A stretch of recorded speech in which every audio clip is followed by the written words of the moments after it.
So the first thing I'm just going to ask you, you can state all in order, like your name, what you teach here, and how many years you've been working at Bloomsburg.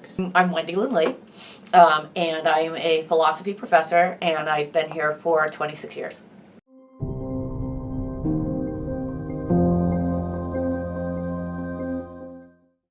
As a teacher and a professional, what does free speech mean to you? A great deal. It is, well, in the first place, it is granted to us by the Bill of Rights. In the second place, I think it's critical to the mission of a university, where professors, and we're teachers, but we're also scholars here, where we don't have the right to freely pursue our scholarship, our ideas, our art, our music, our political beliefs. That ultimately shortchanges students' opportunities to be exposed to new ideas, new theories, new art, new music. Right? I don't expect people to not want to confront me about, say, that upside down flag. I absolutely welcome that. How has the university responded to your political views? It's not well. Indeed, they have responded with what I think rightly characterize as a kind of repression. They've made it abundantly clear to me that they want the flag to come down. They can't order me to take it down because there's no policy here about what you can put in your window. And I think they know, I think kind of like we all do, that when you think about it, we could have a policy here that says you can't put anything in your window, or on your door for that matter. Right? The policy would have to be uniform, right? It'd have to be everything, right? Not only upside down flags, but puppies and kitties and rainbows and unicorns couldn't go up there either.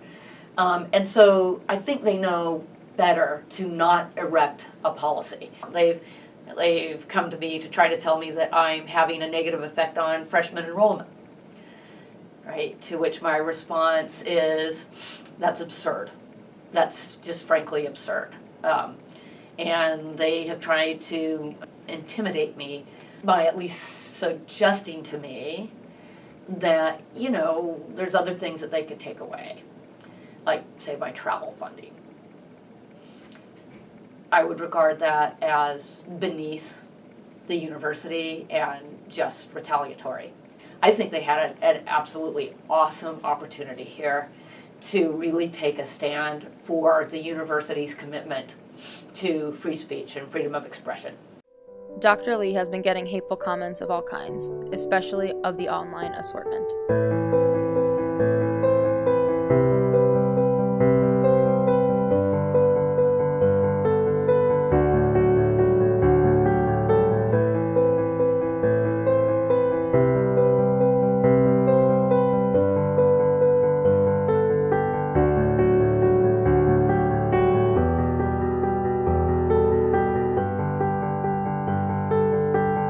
New comments and threats flood in every day. Were there prior attempts you made to make a political statement before you hung the flag and free speech signs? Oh yeah, I have been using that window as a billboard. So the day after Trump was elected, the flag went right where it is, and on top I had "Not My President" for months. To nothing, like absolutely nothing happened at all. And then I swapped that out for something else. Right, there have been a bunch of iterations of signage in that window. And that window way back in the 1990s when we armed the campus police. And I completely covered that window in anti-gunning signage, which, administration here looked at for months and months and months. There's not, I guess I've reiterated that, but there just isn't anything new going on in that window. Do you tend to stimulate conversations, typically ones that focus on politics, with your students? Why or why not? Not in my classroom, right? My classroom is always devoted to whatever the relevant material is of a particular course. I teach a course on institutionalized violence, and we look at the Holocaust, and we look at coercion on Native American reservations, and we look at the private prison industry. Those all have a certain they have political elements. And you couldn't teach the course without including the political elements. But of course, including all the content that a course requires is not the same thing as advocating for any point of view. As far as you know, are you the only professional on campus who has been so willing to outright share their political views? No. I don't know anyone at this particular moment, but there certainly have been in the past. There was a history professor, Walter Howard, who was, and I think his students really respected him for it, who was just forthright about what he thought about the political topics of his day.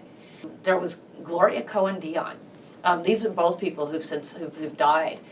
She died just, 4 years ago in February. She's a political science professor, really good, and also just very committed to a certain vision of a progressive America that she talked about with her students all the time, like in her office when they came to ask about it. But, again, and I guess I keep coming back to this because this is the thing of which I'm constantly accused. Right? There is a world of difference between talking with your students about answering their questions about what you really think and foisting an ideology on them. Plus, right, and I've said this a bunch of times I know now, I don't think you're children, and I'm not inclined to treat you as if I could just, you're not putty in my hands, right? And I can't just open your skulls up and pour in the things, I would prefer for you to believe. That would be easy, right? And it'd also be immoral. And you're not kids. You can think for yourselves.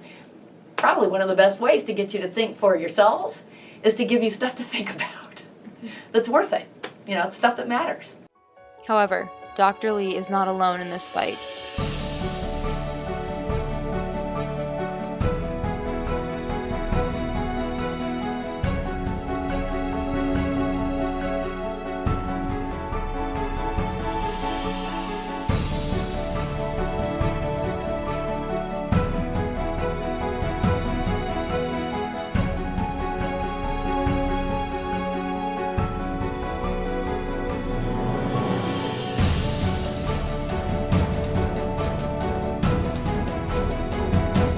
This is her fight, her battle that has yet to be won.